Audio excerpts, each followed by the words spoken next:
These guys are ridiculous. These guys are ridiculous.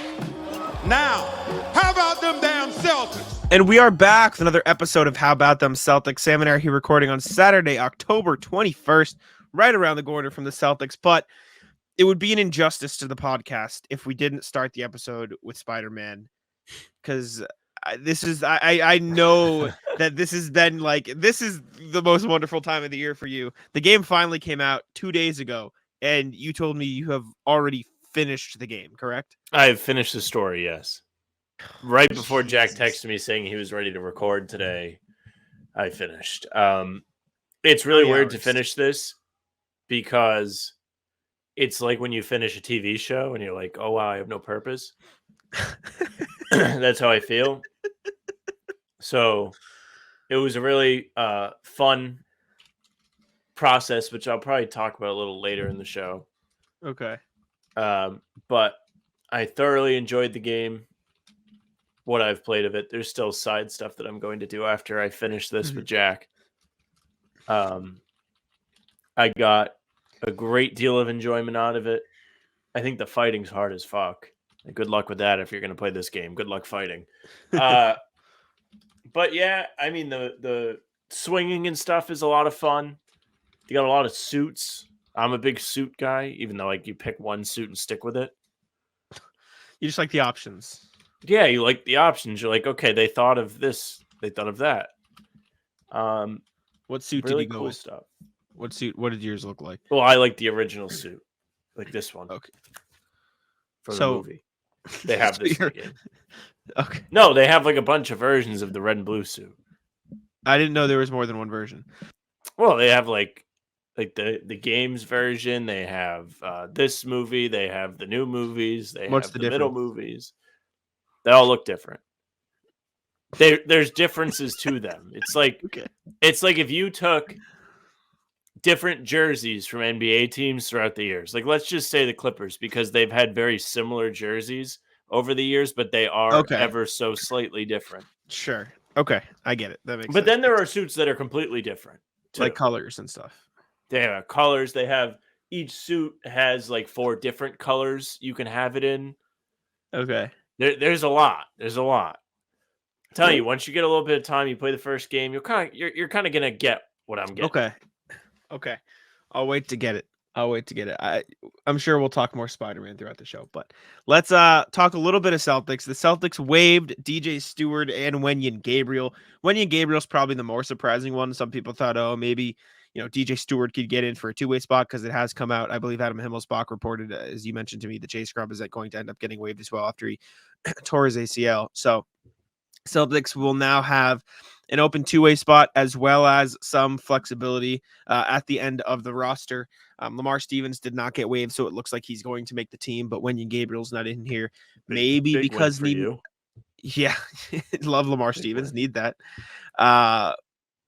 Speculation, maybe Wenyen got waived because Nemish Keita played well, by the way. Got pronunciation from him. Bobby Manning and I were at his event in Quincy, and Bobby asked him, how do you pronounce your name? Nemish Keita. That is the name. Nemish. There's a shish. Nemish. Nemish. Yeah. So straight from his mouth, no questions anymore. It's Nemish. All right. But he looks good. Any surprises? I mean, DJ Stewart's lots of surprise. Thoughts on Wenyen? We kind of speculated this after we saw the him. Wenyen thing is weird because over the past season and couple seasons, he's actually like logged NBA minutes. Like he was a rotation piece for the Lakers last year, and the Lakers were considered by many to be one of the better teams in the league. They made the Western Conference Finals. It's odd. Well, they got a little bit of a nice path to get there, but it's neither here nor there. They ended up watching Wenyen get overlooked for Nemish. And he earned it. I mean, he looked awesome. And Wenyen Gabriel, when he was on the floor for the Celtics, didn't do a whole lot. He didn't do much to turn people's heads or impress. Looked tense, looked rushed. DJ Steward never saw any legitimate run. He wasn't playing alongside rotation guys. Nemish was. He looked great. He had a great finale against Charlotte, 6 of 6, 12 points. Was dominant inside. He was not afraid to go to the cup and finish strong. that was a great thing to see. I don't even know if Wenyen played outside of garbage time, which was essentially the whole second Not half, really. but in the fourth Yeah. quarter. Yeah. It's not very surprising that he didn't make the roster, but the more interesting part is that the Celtics now have a little bit of flexibility, and I compiled a list of tentative options for two-way contract, some of which are less realistic than others, some of which, as Sam is laughing now because he hasn't seen the list yet, some of which are more funny. First one, Joey Hauser got waived by the Jazz and the Clippers. Just bringing the Hausers together would be kind of funny. He's pretty much the same player as his brother. He's just a sniper. He's a tall guy who can shoot. It's about all you need. Jason Preston would be. Jason Preston's a guard. He spent the past couple of years with the Clippers. You liked what he can do. We liked what he can do in college. He wrote for Fanside. It's Piston site. So blog boy, respect, appreciate it. Maybe bring him in. Back to back. Malik Fitz, Matt Ryan. Bring one of them in. Come on. They both got waived. They're both no longer on a roster. Finals experience. Exactly. That's it. Carlick Jones got waived by the Bulls. Do we know who this is? Nope. Carlick Jones, you will when I tell you this, just dominated the World Cup.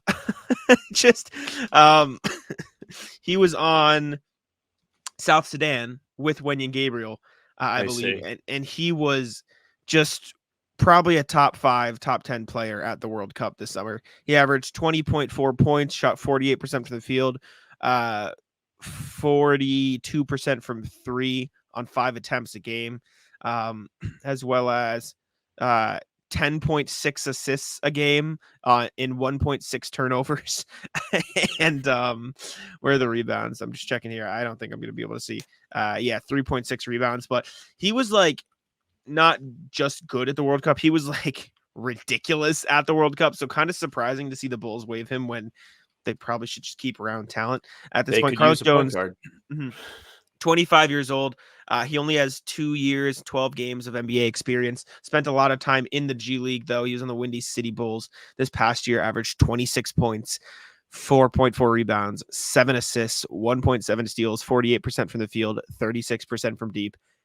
He can play. And so if they're following the line of let's go with G League guys who played really well, Nimi Ishketa, and guys who played at the World Cup well, which was probably the idea with Wenyen, Carl Jones, like he's right there. We've talked about bringing in some extra guard help potentially if JD's not going to work out, just so you have extra pathways to go with moving forward.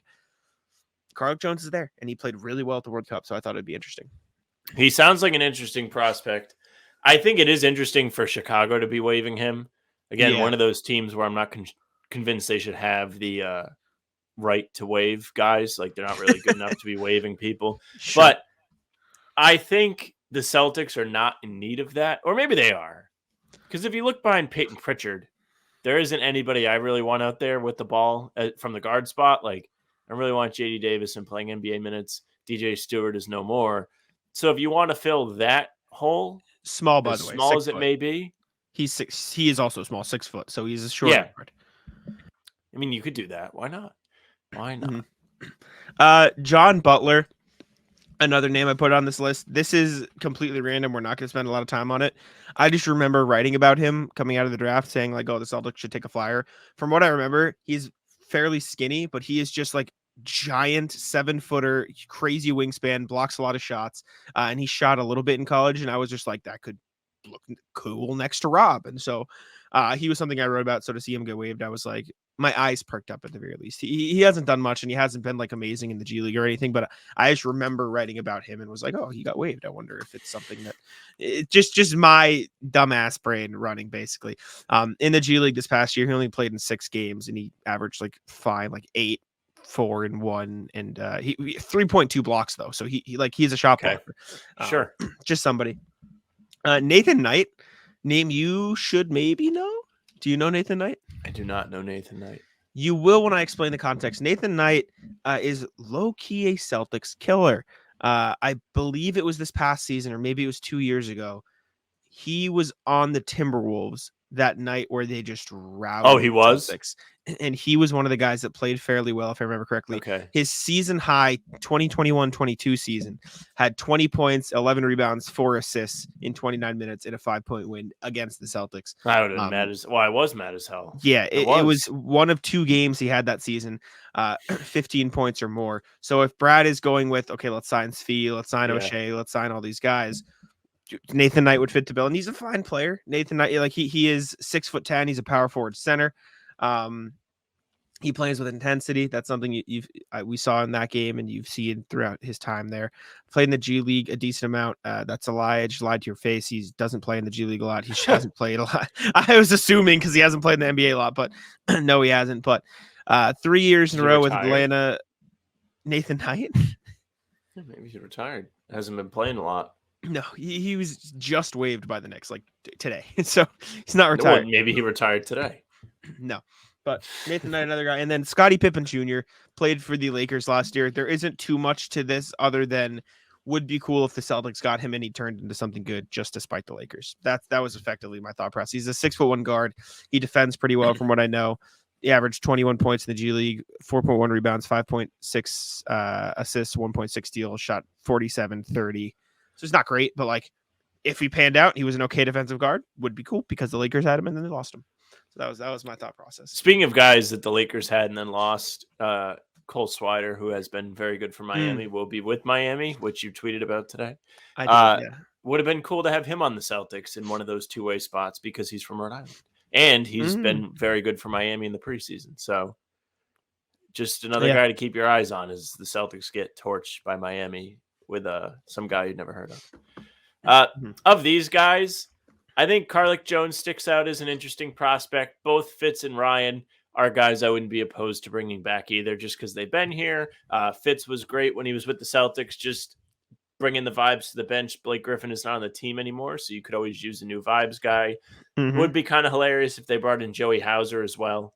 But some of the conversation we had in this little two-way guy review has really made me think of how great it will be when they have expansion, because you're going to see so many more opportunities for guys like a Carlik Jones who's getting waived by the Bulls to display his talent like he might have done in the World Cup. Like he was so great in the World Cup. Why can he not do that in the NBA? Well, he's not really given much of an opportunity. You're going to see so much more opportunities to be so cool. Carlik Jones, by the way, won MVP in the G League, I believe. Nimish Keita got runner-up. So that is also the dichotomy there. Yes. But yeah, those are some guys I threw together just off the dome and looking through Spot Track's transaction list. I was just skimming Spot Track's transaction list and looked at guys who looked interesting. But preseason is finally over. Regular season right around the corner. Let's recap the preseason a bit here with some talking points. And if I may choose the starting point, Porzingis is fucking cool. That I can just a little bit. We've said it over and over again. I believe I had that exact same phrasing when we talked about it with Corrales the other day. He's just awesome. Sorry, but Kristaps Porzingis is everything that we hoped he would be. I remember I said this before preseason. I said he is not just going to elevate the team. He's going to completely change the way they play offense. He's completely changing the way they play offense. Like he's just always open, and having a guy as good as him always open is crazy. Like it's sick. It's so fun. Just always open. He's always open. He is. He literally, and that's not me saying it. That's from his mouth. He goes, "Yeah, these guys draw so much attention that I just fucking take every shot. I'm just open, man." Dude, he's becoming one of the more fire personalities on this team, where he's just like, "Oh my god, I can't believe like how easy this has become for me." Porzingis has exceeded any expectation I had for him coming in. I don't know about what your expectations were, where they were at. I know we both were high on him. We both thought he was going to contribute greatly. We both thought he was going to change the offense like he has. But I don't know if we all thought he would be this good. We're looking at a guy that's brand new to the team, and he's looking like he's going to be the second option. Or at least at first he's going to be, because nobody's defending him. You're muted. Sorry, I was just laughing. I'm sending a text for something. I don't know if he'll actually be the second option over Jalen, but you can see him getting more easy looks than Jalen just because of the way he's going to play off the stars. Like I feel like Jalen and Jason will be doing a lot of the oh yeah, we'll dribble, we'll create the offense, and KP will just benefit from that. And I think that's where you see him maybe take some of those. I don't want to say take the opportunities from Jalen, but take some of the points and cut into the scoring that Jalen would otherwise provide. But I'm all in. And remember before this, we were like, God, can they get 3 All-Stars? Yes. Yeah, they can have 2 MVPs. Yeah. Yeah, KP is awesome. But to avoid talking about that for the whole time, another one, you had it back to back here. I just skipped it. Pritchard also just fucking sick, like just so good. I think he was like top 5 in preseason scoring before a certain point. Like, just killing it. Like, he's just nasty, and the Celtics got him for cheap, which is phenomenal.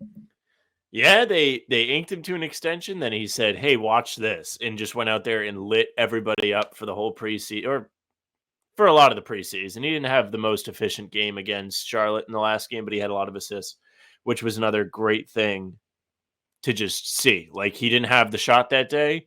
He was able to make things easy for his teammates. It was awesome. To go a little bit further into what we've seen from Pritchard, we've seen that he's ready for a major bench role. It was something coming into the year we weren't really sure about. Celtics had offloaded. He could be a 6-man candidate, maybe. Like, seriously, he could be. It's not crazy. Which is crazy. That's a crapshoot award to an extent, because you really don't know who's going to thrive in a bench role just yet, unless there's repeat guys, which there really isn't. Hero probably will start. Brogdon's on a new team. Off the top of my head, I can't tell you a bunch of 6-man guys. We'll get into it later. Spoiler alert. We sure will. Get ready for the NFL season with incredible offers from FanDuel, America's #1 sportsbook. Right now, new customers can bet $5 and get $200 in bonus bets. Guaranteed. That's guaranteed. Plus, all customers who bet $5 will get $100 off NFL Sunday Ticket from YouTube and YouTube TV. Now is the best time to join FanDuel. It absolutely is. The app is easy to use, and you can be on everything from spreads to player props and more. So visit FanDuel.com/Boston. Kick off the NFL season with an offer you won't want to miss. FanDuel, official partner of the NFL. But I'm amped for Pritchard. He looks so confident. He's ready to play after sitting on the bench for a year. And, man, he's just got everything. He's got supreme confidence. Wants to shoot threes. Mm-hmm. He's able to get crafty inside a little bit. Awesome to watch. Speaking of 6-man, I'm just going off the sheet that you put together, so thank you for the lob. I'll throw it down. Starting lineup, we just talked about 6-man. It sounds like it's probably going to be Derek White with Al Horford coming off of the bench. We saw that in the last 2 preseason games, and even though Al was out in that last game, but it seemed like they were trying to treat those as more regular, we'll do this. I do wonder if that means like maybe Al sets a bit more than we're thinking, which is fine, right? You let him get that rest, but the starting lineup with Derek White and Trolley looks so good. Like on defense, like they had, I know, I'm going to preface this. Yes, it was the Hornets. Yes, they're terrible. Objectively, that like from what we watched, they're still a team you're going to have to play this year. We're one of 29. The Celtics had 22 steals against them. Like, and not all of them were just them throwing the ball away. Like Derek White and Kristaps and Jrue Holiday just hounding guys on the defensive end. Like that defense is going to be disgusting. Kristaps was getting blocks. Derek White was getting blocks. This defense is going to be really good. And that starting lineup with the guards and Kristaps, like Joe talking about this the other day, or I think it was, I don't know if it was Joe or Al at practice, but I think it was Joe. And he was like, there's this misconception that to be a great defensive team, like people are thinking we're sacrificing defense because we might run smaller instead of double bigs. Like we can just be a great defensive team in a slightly different way. Like that's not a that's not the only qualification for a good defensive team. And he also, not to get too off track, but Gary Washburn basically said, you only shot 40 something threes against the Hornets because Gary's whole thing is like mocking Joe for quote wanting to taking 50 threes. Respect. And Joe immediately goes back and even goes, yeah, because we got 22 steals, so we were in transition the whole fucking game. Like that's why we didn't take a bunch of threes. Like we were in transition, and he just went on this long rant. He's like, I mean, that's the difference. Like, well, yeah, we want to take threes, but if we get in transition, we're getting to go like this whole rant. And then he ends by going, he's just getting rattled. And he's fired himself up there at the podium. He goes, so Gary's like, so does good defense mean you won't take as many threes? He goes, no, because turnovers don't mean good defense, right? Like you can play good defense and not get a ton of turnovers. Like they're not. Joe was just and this was all after the presser ended too. Like this was Joe just talking for the sake of it. It was very funny. Like everyone shut off off their cameras, and Joe just starts going like, "We didn't take a bunch of threes," because like he just starts like popping off after all the cameras come down. But this starting lineup looks so sick. And again, every time we talk about this, I mention it, but you were a big start owl guy. Are we good with the Derek lineup, or do you think they'll roll with that? I think they will, depending on, if there's any matchup thing that needs to be taken care of. But I thought they looked really good against the Hornets. They got off to a much better start than they did against the fellas version of the Knicks. In fairness, not hard to look good against the Hornets. Not hard, right. But LaMelo is a solid player, so they had a little bit of a defensive assignment there. Also, at practice, I don't know if he said this during the presser, but Joe just goes, "Yeah, we're not going to be playing bad teams every night, so we're not going to get 22 steals." That's literally... That's like a little like preview of just beef, but like the Hornets have like a little bit of bulletin board material. Not that I care. I mean, listen, more bulletin board material. I'm not like afraid of the Hornets having bulletin board. I don't material. even think you meant it in a bad way, but it was just like, damn, yeah, the Hornets. But like last year, Eddie House was like the Magic are a bad team. Then they beat the Celtics twice, and all the players were like talking about it. Yeah, but so the Magic have it like is a thing. players. People hear things, especially NBA players. They're so sensitive. They're like me online. Hornets are just terrible, though. They are terrible. They are terrible. But the Celtics got off to a great start. Just to switch back to Porzingis ever so slightly, but he goes into the starting lineup aspect in him being the lone big guy. Mm-hmm. He was dominant as the big guy in the first half. Double-double at the half. He was on the offensive glass, putting up putbacks through contact and getting to the line. He looked awesome. They had no answer for Kristaps Porzingis, Charlotte. I mean, it's Charlotte, but still, to see him have to take on the responsibility of being the center and it going extremely well, awesome. Mm-hmm. Great for Porzingis, great for the Celtics, great for Joe's small ball starting lineup, if you want to call it that, because it's kind of not small ball, but it is. Yeah. I mean, I'm so excited. This team's smaller so ball. Good. All the defensive stuff they're doing is super cool. It seems like Joe is more like, okay, yeah, we got to actually I actually have to coach them on defense, which is basically like, they're not just going to try. I have to tell them to try. Speaking of Joe, put it on the sheet too. He's been so cool. Like, he's just been really a lot more open. He's been a lot more willing to answer questions. He did shit on me for asking if they're going to guard small and big guys. And he was just like, yeah, we're going to have to do both. I'm like, sorry, Joe, my bad. Start writing your hit piece. Revenge. Yeah, right. Except the difference is when I write that's Jack's villain origin story. Nah, Joe's been great. I think he's been a lot more open, and he's fun this year too, which is like last year Joe was like very closed off and almost combative when he was talking to the press. And he just seems more open and willing to chat this year and very vocal. Has anyone asked him about that? I don't think so. I think it might be something interesting for you to ask, not for our sake, but it could be a good Celtics piece. I can't remember if somebody asked it at the start of the year. I think he talked about it briefly on the JJ Redick pod, but yeah, man, I'm hyped for Joe. Anything else we missed about the preseason? I mean, obviously Nemish Keita has been sick, but Nemish Keita led the league in preseason field goal percentage, by the way, and offensive rebounding percentage. Picking off where Rob left off. Beast. Yeah, he's I think just some interesting things Joe has done on the court. The pressing, that's interesting. Something to keep your eyes out for when the season rolls around. How are they going to muck up games against teams, create chaos? Listen, Hornets, bad team. Knicks version of the fellas, technically a bad team. But I'd love to see what they're going to do when they play Milwaukee, a full-strength Knicks, Miami the first week. Are they still going to press? Is it going to work? Maybe. I don't know if it's going to work against Spoelstra. I feel like he'll be kind of ready for it. But I do like that Joe's experimenting with crazy shit to throw curveballs in the playoffs. I know he's mentioned the curveball quite a bit. All the time. And I think you need a curveball as a coach every once in a while. I mean, you saw Spoelstra throw curveballs all series last year, last 2 years, last 3 or 4 years. I mean, that's how Miami is stuck with the Celtics team. That's probably a better team in every single series. Yet 2 of them went 7 games and the Celtics lost the one that didn't. Mm-hmm. I mean, you have to have things that are adjustments to screw up the other team. It's going to make things so much easier for you. Mm-hmm. Definitely. Yeah. I'm in for Joe. I'm in for the season. Preseason went well. W in my book. But next thing we got. W indeed. They lose this they lost once. Yeah. They lost to Haas. They lost the game that they didn't play anybody.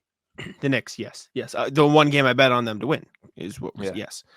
I have but 4-0 on preseason bets. fuck you. You're 1-1. Today, we'll get there. Today I went to the Juice / X, whatever you want to call it, Johnny Cupcakes collaboration with Jaylen Brown in Boston at Newbury Street at Johnny Cupcakes location. I'll pull up my Twitter because I shared some photos and Did we can you look get at those. anything? But I talked to Johnny Cupcakes. I talked to a couple people from the Juice team. I talked to. Oh no. I did not, but these are what the shirts look like. They're very cool. They're limited though, so I'm not going to ask for anything. But it comes in this cool box. They were like $100 each. They were $100 for a T-shirt. I think so. That much? Yeah, and you had to buy 2 to get an autograph. Oh my gosh, that's robbery. No wonder he was so friendly with all these people. They're very cool though. It comes in like the cereal box kind of thing. This is one. It's like a light bulb. Fun. These are all the designs, but I have full pictures of them, so we won't. This is like the back. This is the logo, a limited edition collab. These are the other ones. No Juice, no cupcakes. The joke being Juice is called Juice, but they don't sell juice, and Cupcakes is Johnny Cupcakes, but they don't sell cupcakes, which is funny. So that was something they kept saying. This is a cool shirt. It's just the box on a shirt, but the designs are cool. This is probably my favorite one. I like that one too. I was going to actually give you one if you were getting a shirt. Not for $100. And then this is another thing. This is Jaylen at the event. This is when he first got there. It got very packed and very busy, very fast. This is him with Johnny Cupcakes, legend. He was Johnny Cupcakes, very nice guy, very cool, very personable. So shout out to him. This is him meeting Alex, who was the fan who was there. He got there at 3 a.m. and then he wasn't wearing the Lakers jersey, by the way, for those listening on other platforms. Lakers jersey. He wasn't wearing this when we pulled up and talked to him. He just put it on to meet Jaylen, which is just he's a rat. Yeah, that's an ultimate disrespect move. Like, what are we doing? Yeah, so that's a bit whack. Also, they were supposed to have Jaylen sign the shirts they bought, and then everyone just came in with jerseys and had Jaylen sign the jerseys. Like, no one had him sign the shirts they bought. So there's that. Somebody brought this. This is a full cardboard cutout of Jaylen Brown to the event. Someone just rocked up with it in the store and had him sign it, which was super funny. I respect that. Yeah, it's just a kid too. He just brought it in, so that was fun. I think Cam Tabatabai posted some other pictures that were taken by actual photographers. Yep, shout out Aramis Martinez. We met him there. He sent us some pictures, which was cool. Jaylen at the event, him signing the boxes. This is Jaylen, Johnny Cupcakes, and I need to get this name correct. And Set Free Richardson, who helped set it up. He works with NBA players. He was talking to us. He said, "Yeah, I've connected with Kemba. I've connected with Marcus. I think he said Kyrie too. Stop, nice guy. Don't shut up. He's a great guy. Very nice. He talked to us. We had some quotes from him too. Basically saying that you went out to dinner was an idea. They only came up with this idea a month ago, so this is a very quick get it out, get it rolling. But yeah, and shout out Aramis Martinez for the. Now I lagged, but let it be known, Alex is a rat. You got that out. Don't worry. I did. Yeah. Okay. Alex, rat move to show up to a Jaylen event. Not only show up with a Lakers jersey, but be the first person there, and then put the Lakers jersey on. So you go up there first. He was legitimately there since 3 a.m. the previous. What was his story? It's crazy. That's it. That's all we got. He had nothing for you. He was like, well, he's a huge Jaylen fan, so he's just like, yeah, I love Jaylen, man. I just wanted to be here and be that big a fan. I don't know. I don't really get that part. He left before we could ask him about the Lakers jersey. We were going to, but yeah, the event was cool. Jaylen was there. It was a 2 to 4 event, and we didn't leave until 6. So he was there, man of people. It was fun. He was the reason it took so long was because Jaylen was just having a conversation with everybody who walked up. I mean, he should have for $200 to get up there. It was very nice. It was very nice. It was a well-run event. Everyone at Johnny Cupcakes was cool. And the store, if you want, some cool T-shirts, go to Johnny Cupcakes in Newbury Street. It's a very cool store. The whole thing is all the T-shirts are black. They called it a fakery. Not good for pet owners. No. I think there's some other colored. There's some other colored ones there too. There is. I think this is the right logo. Let me. Were the Jaylen ones multicolored too, or no? No, all those are black. They have a Seinfeld designed one though, where it's the Seinfeld, like it's a blue shirt with the Seinfeld logo, but it says Johnny Cupcakes. I figured you'd like that. I would like that. But yeah, shout out them. They were cool. Have you Great seen event. Seinfeld at all? No, Oh, you're missing out. I know. That's My something you mom- can just put on while you're working. I've heard plenty of stories about Kramer because my mom likens me to him, although I don't see it as much. Maybe just me in my personal life, but I don't see it either. I know, no, You're more of a George. I feel like I just got insulted. You did. Sure. Go to the next thing. You intro the next thing while I recover. Yes. All right. So this is a quick one, but Andre Iguodala, newly retired, went on to First Take because that's what you do when you're retired. And he had some things to say about Jrue Holiday. The two were teammates for a couple years while they were in Philadelphia. But Iggy, very nice things to say about Jrue, says he's the most underrated player of his generation. Is he really? Maybe. He probably gets a very underrated outlook on his career because he spent so much time in New Orleans and then Milwaukee. He won the championship once he got there, but he spent the bulk of his prime playing for the Pelicans, a team that nobody really paid much attention to. And I mean, they even made the playoffs a couple of years and nobody was talking about him. I remember when he was about to get traded to Milwaukee, there were rumors of the Celtics maybe being interested in him, and it was going to have to be Kemba and some draft picks. And I just remember being like, really? Kemba for him? So if that doesn't say Jrue Holiday is an underrated player, I don't know what does. What was the Kemba deal? It would have been like Kemba and some picks for Jrue Holiday instead of Milwaukee. It was a rumor years and years ago, like right before the Milwaukee trade happened. That would have been talked about it on the show, and I was like, no, absolutely not. Don't do that. That's dumb. I would have done it. That'd be great. Maybe at the time, I think you were more in favor of it than I was, but I don't know if you were all in or not. Look at me. Look at me go. No, I mean, I guess we should have seen it. Like Jrue Holiday's more of he'd last longer, just like defense and that sort of stuff. I don't know though. I can see why to make 2 All-Star appearances 10 years like at the beginning, that is crazy. Like towards the end of your career, and you're making All-Star appearances, but nothing in between. That is crazy. That is crazy. Any other underrated guys off from the top that of your period? head? I mean, Rudy Gay just got waived. Probably perennially underrated. He's very good. He might have been overrated. Rudy Gay? Yeah, like the teams he was on were never great. The Raptors traded him, and then all of a sudden got competitive. When he was on Memphis, I think those teams were actually not bad. So maybe he's only made the playoffs. He only made the playoffs 3 times in his career. So maybe I see what you're saying, but it's tough because you look at the teams he was on. Those Memphis teams, like those were the young rebuilding Memphis. Like he just felt like he was always the guy this team traded because like we have to trade somebody to get the next star, and he's just good enough for the other team to be interested in. Sure, you know what I'm saying? I don't know if it's completely fair to say he was overrated. I think Rudy Gay was a good player. Trying to think of other ones. Something ahead. Andre Iguodala probably underrated. Himself. Only he's one All-Star appearance. Yeah, he's a good player. Mike Conley. Mike Conley's underrated. Yeah, best NBA players to never make All-Star game. That's what I'm wondering now. Jamal Crawford probably never made an All-Star game, but he got a ton of like recognition. Mm-hmm. Lamar Odom never made an All-Star game.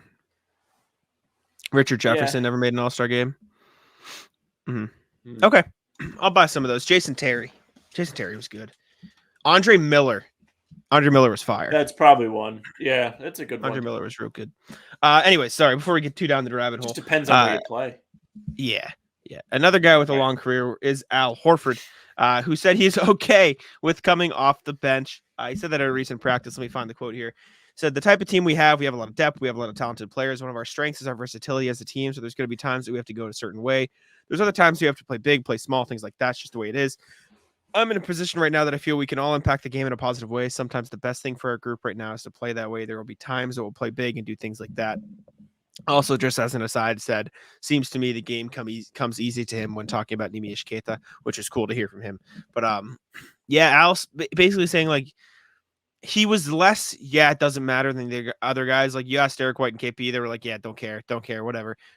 Didn't see like Al didn't come out and say, nope, don't care. But you can tell that he just wants to win at this point. Like he's ready to do it. Yeah, he doesn't care. Matter. You're He just wants absolutely to win right. He's games. just like, Yeah. give me a damn ring. Like, yeah. should already have one. Probably one of the Don't. best players with not the best players without a ring, but like he has the record before he went to the finals of the most playoff games without an appearance in the finals, right? Like that was his. One of the best playoff yeah. careers without a championship, maybe. Yes, maybe that's the way you want to put it.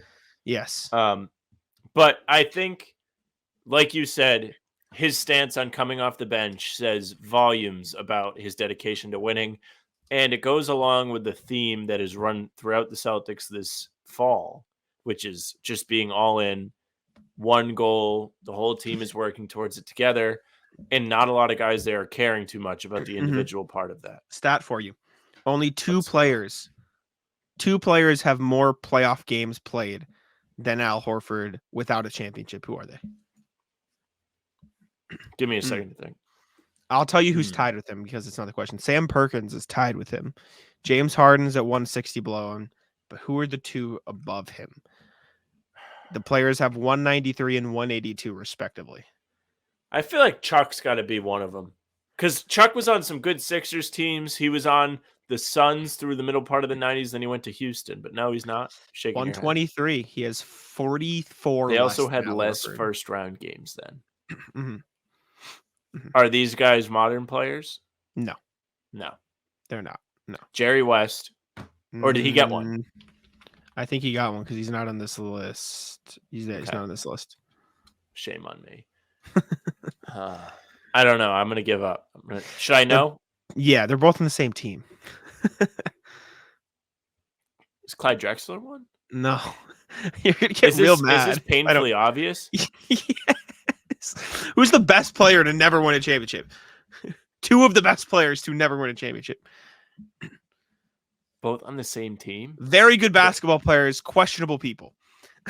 Questionable people? Oh, Stockton and Malone. Yeah, there you go. Well, I don't know if Stockton, wait. Did he do something I don't know about?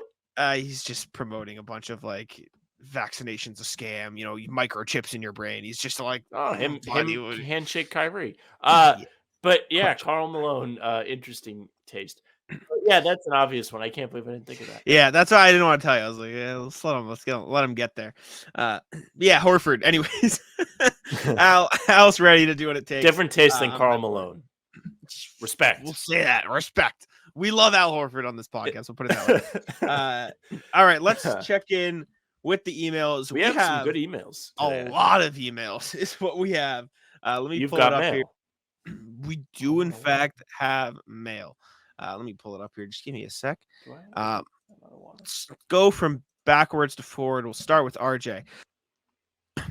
A brief look back. All right. Afternoon, guys. Sometimes I see where you're going and it pays, or sometimes to see where you're going, it pays to look back to where you were. Not very far back either.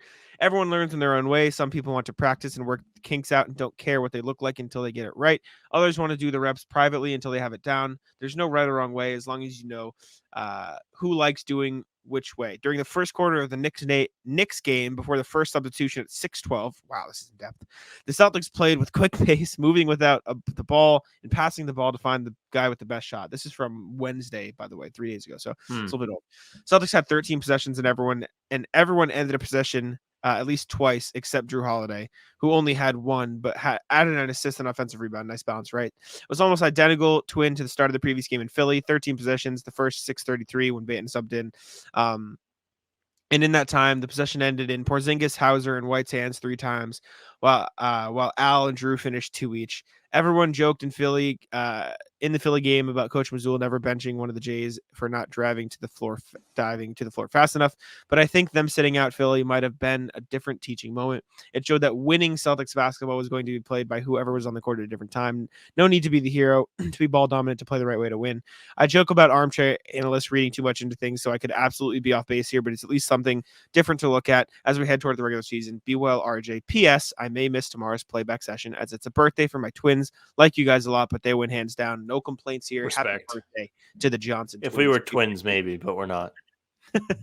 Yeah. I think that's a good point. I mean, I definitely didn't notice it. It's not something I went in depth on, but to see how spread the possessions were is cool. And I think that's how you're going to see Celtics basketball be played this season, much to the the happiness of Sam and myself, but Sam is big on the passing. Yeah, I just think that's the best way you can play. I think there are times in games where you need to go to your best guys. Tatum needs to have a shot at the end of the game, whatever it may be, right? But you have so many different options this year.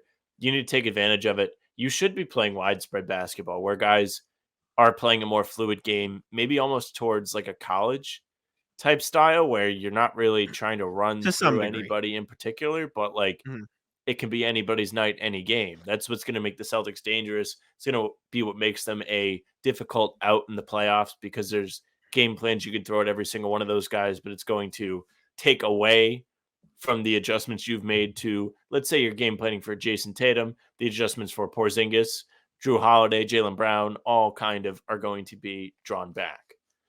So I like to see the ball popping around, and I'd imagine if we were to build off of RJ's email, the trend would have continued in the Hornets game on Thursday as they came out and kicked the piss out of the Hornets.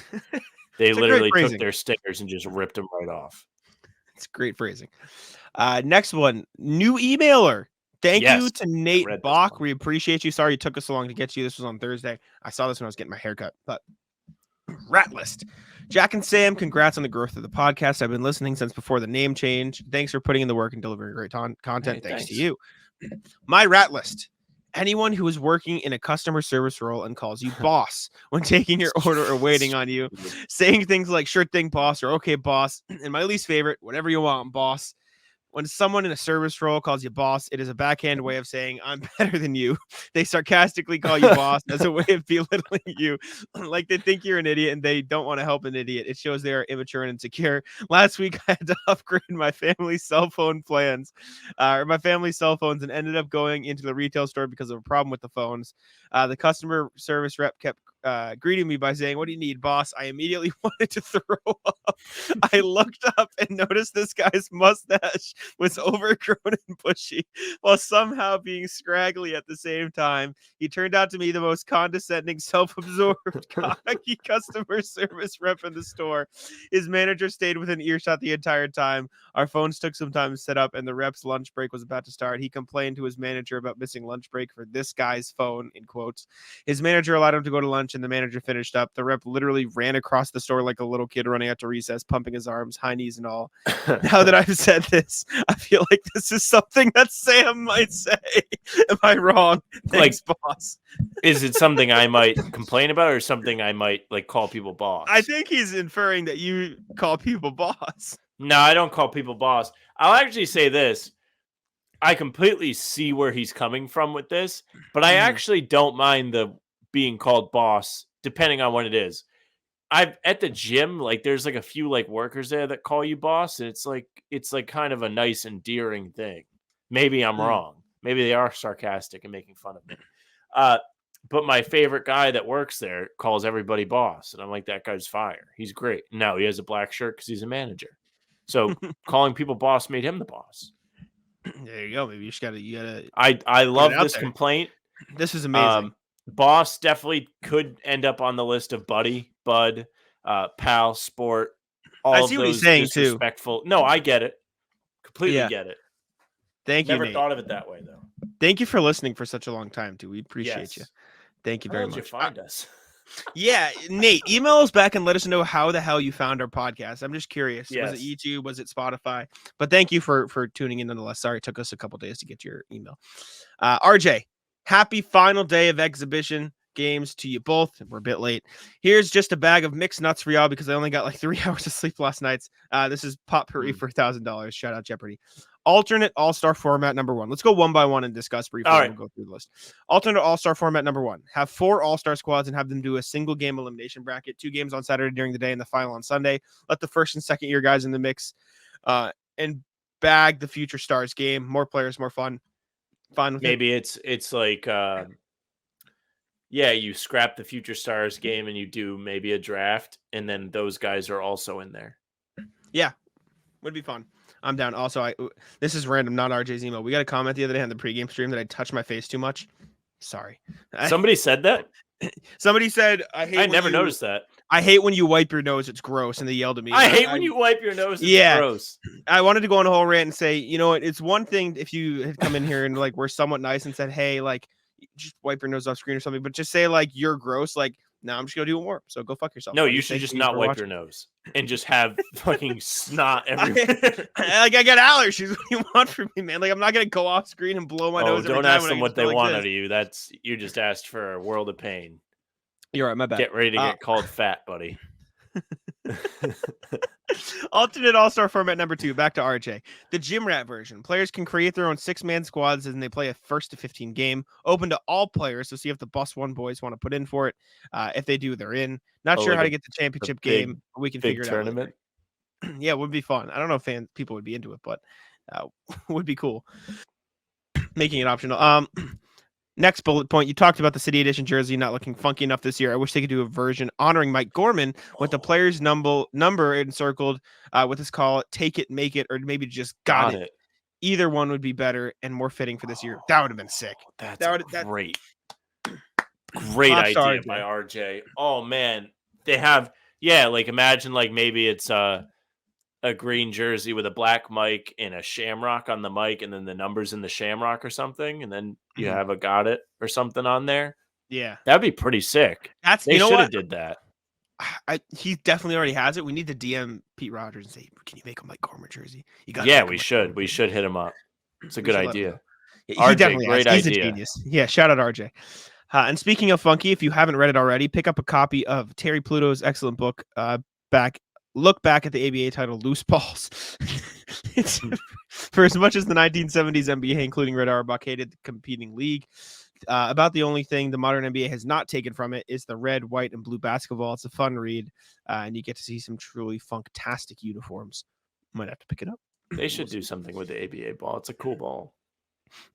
Sick. Ratlist, people who butcher my name. If I get it if it's a phone call and you hear RJ as Andre or Archie. Heck, I got called Sergey today, which is at least a bit different. But when I send you a business email and my name is in the signature, how the hell do you screw it up? How do you screw up RJ? Yeah, it's an easy one. Right. Not a lot of letters to remember. Do people ever pronounce your name wrong? Me? Yeah. They do my last name. They love to have fun with it, and they call me like La France. People get my last name wrong a decent amount, more than you expect. All the time. My last name. So me, my brother, my sister, my brother and sister at our high school graduations, our principal pronounced it wrong 3 different times in 3 different ways. It was all different. And my high school chorus teacher, who I was with her for all 4 years, she wrote one of my college recommendations, spelt my name incorrectly for the first 2 years I knew her. It's just she added an E. It was just Simeone. It's like when people spell Dennis Schroeder wrong and add an E in there. But anyways, last and definitely not least, which Celtics 7-footer would Taylor Swift most like hanging out with? Kristaps, Luke Cornett, or Neemias Queta? Luke Cornett. Luke probably likes country music. He's from Texas. Like he's probably funny. He's a good time. Now, is he the biggest star of the bunch, which is also something she may value with Travis Kelce there? No. Kristaps the tallest, but as we've discussed, he's gonna die. So, per my mom, who has a nursing degree, so definitely not him. And then RJ last ball, he said, "Okay, I lied," because he said last. For as much as Sam loves Spider-Man, has he ever thought of dressing up as J. Jonah Jameson for Halloween? Okay, now I'm do you know who this is? I don't know who this is. You don't know who J. Jonah Jameson is? Am I stupid? Okay, hold on. We are gonna have fun. I'm gonna look it up. I'm gonna Google. You can look it up. I will find a clip. The answer. I know. Yes, I know. Okay, you know who it is. I've seen the clip. Okay. Yeah. So to answer RJ's question, yes, I actually thought of it this year because we were kind of talking about costumes for this, and I was thinking about it. Maybe he rules. This is the greatest character from any superhero movie. J.K. Simmons is excellent. If you've ever seen Whiplash, he's in that too, and he plays a different role, but it's the same actor. Is he and like, the voice is the same. I don't know who he is. I just know the meme. So J. Jonah Jameson is the editor of the newspaper that Peter Parker takes pictures for. He takes pictures of Spider-Man. J. Jonah Jameson wants pictures of Spider-Man. Paper is the Daily Bugle. Okay, I didn't know that. I remembered, but I couldn't remember the name. And J. Jonah Jameson is the best character in all of these 3 movies. If you have time, go on. Yeah, you serious? Pay for what? Standing there? Yeah, great. And then he just laughs at him. Fantastic character. I can't say enough good things about J.K. Simmons in that. He's awesome. He's fantastic. Go watch the movies. Go watch compilations on YouTube. He's so good at this character that they brought him back for the new movies with a different Spider-Man. He's the only person that will play this character in a movie. Oh, they brought him back to play the same character in a different different universe or whatever? See on your screen, the bald one? Same guy, same character, different universe. Wow. They just made him look different. I guess it's older, so he's just older. That's awesome. That's the great. GOAT. People just loved him that much. Yeah, he's the star every scene he's in. That's great. That is great. All right, let's get back to the email. We have a few more here. Move and win. Evening, guys. This is from RJ again. If I don't tell you who it's from RJ. Evening, guys. Well, that was a fun night in Charlotte. Even when the ball wasn't falling, the Celtics showed again why they moved the ball move the ball up out briskly, then pass and cut towards the rim, then get good shots. Starters, reserves, deep bench. The result was winning basketball, coupled with solid defense, even when they took rush threes. The Celtics kept increasing their lead. Okay, it was the Hornets, but a championship team is supposed to blow out an inferior opponent. True. That's right. True. Fact. That is the number one point. That is what Joe Mazzulla should say anytime anybody questions him about quote unquote bad teams. Are you going to be able to do that? You should be able to beat the piss on any bad team if you're a championship team. This is what I've been asking for years, and it's not even the actual season yet. Mm-hmm. Love that Nemi got some run with the top 9 guys. Also that he showed improvement on defense and not committing silly fouls. If you got beat first, don't give up free extra points, then keep refining your defense. It was also nice to see Coach Mazzulla read my note on Lamar Stevens, got him off the 3-point line. Got him off the 3-point line, I should say. My favorite stat of the night is that Tatum, Holiday, Pritchard, and Davison combined for 27 assists. Everyone is getting on the same page as well as moving the ball. Until Sam pokes his head out of the Spider-Verse, be well. Also, I saw Holiday, Pritchard, and Davison, no turnovers from those 3 guys. I don't know about Tatum, but it was an efficient night. Sam's head is out of the Spider-Verse, though. For now. It was fully in it. For now. Sorry. I was mad as hell yesterday that we had to do a video. I completely forgot about it, and it snuck up on me. I do want to play the game. I was happy to be here when I was here, but when I was like, oh, no. I do want to play the game. I just haven't had any time. It sucks. I want you to play it. And maybe tomorrow you'll have a little bit of time. Who knows? I don't know if they got anything. I got ball. Are you playing ball? I have practice. I'm playing ball if I'm not exhausted because I have a noon playoff game tomorrow. Well, I've got Celtics practice and then ball, so I probably won't have time to play the game. But next email, again, from RJ. Handicapping roster moves. Morning, Jack. Say hi to Sam for me when Sam comes back from her self-induced Spider-Verse exile. This was did great, dude. I put this my did life happen. On Do Not Disturb. I literally didn't text anybody back yesterday. It was fantastic. Now that the preseason games are done, we turn to the last bit of preseason fun for armchair GMs, guessing who winds up on the roster. Well, we kind of know now, but we'll see what RJ predicted. Celtics only need to cut 1 contract to get down to 15 players, along with resolving Jay Scrubb's contract status due to his injury. I'll group my guesses into 3 groups. On the team, Ben Jermaine, and update your resume. On the team, Banton, Brissett, Brown, Hauser, Holiday, Horford, Cornette, Mikhailuk, Porzingis, Pritchard, Stevens, Tatum, White. Ding, ding, ding. Correct. All correct here. Biggest surprise, call it a time between Cornette and Mikhailuk. Luke, because in a world governed by what have you done for me lately and how high is your ceiling? He's being rewarded for steady, consistent play and knowledge of the organization. Svi, mostly because I knew his game as being shooting first, last, and always, but his athleticism stood out. It got him on board. Bench or main? Davison, Keita, Scrubb, Walsh. Biggest surprise, Keita, after seeing the auditions by Kabengele last year in Esabuki in Vegas this summer. True. I was all set to see another looks good in the highlight reel guy who couldn't advance the game. Keita has shows his improvement necessary to not only keep him in the organization, but very likely get him regular minutes on nights where Al or KP are resting. Walsh isn't a surprise for this list because he's still maturing physically, which is what 19-year-olds should be doing. UYR. What does that stand for again? Update your resume. Yes. Gabriel and Steward. Correct. 2 for 2 for RJ. Biggest surprise, winning Gabriel's experience and productivity last year with the Lakers made me think he was a likely candidate to split time with Luke. But not only has Keita passed him, he hasn't seen him progress past the deep end of the bench, falling behind Stevens in the role of small big. So the odd man out comes down to Gabriel, Scrubb, or Steward. The easy cut is to cut Scrubb because of his injury and slide Steward into his 2-way spot, but apart from being too comey, he hasn't shown a remarkable single aspect to his game, nor did he show marked improvement during the games. My pick is to reward demonstrated progress, even if it means holding a guy through injury. Keep Scrubb him as two-way. Let Steward go. Sign Gabriel as the 15th man. Let's go Celtics. RJ. Well, they He did sent cut us Steward. a follow-up email. Oh, did he? Yeah, he sent us the next one is This one? No. there's No. one where he was like update. Oh. Yes. Update. Yeah, that email H. Well. Yeah. Yeah. He's close though. You got close, RJ. Respect. All right, let's move swiftly through these because we got two more, and then we'll move on to the rest of the show. Yep.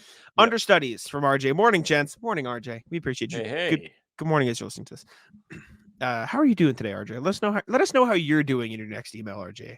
Yeah. We appreciate you.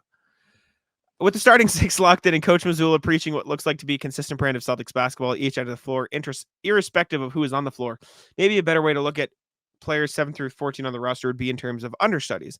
The production keeps going and you have a player or two who can step into the role of a star. Tatum understudy, Sam Hauser. He has the height, his scoring ability provides some of the gravity JT has, true. And while he can shoot and will shoot, the ball doesn't stick in his hands if he's covered, true. Brown understudy, O'Shea, Brissett, and Steve McKinley. Do we want defensive JT, Brissett, or offensive JT, Svi? I think you meant JB, but still. White or Holiday? Peyton Pritchard is the only understudy, the one understudy whose game has the least resemblance to the leads he subs in for, but his familiarity with the rest of the team and the respect they have for him makes it work. Delano Banton moves up if the opponent requires a taller guard.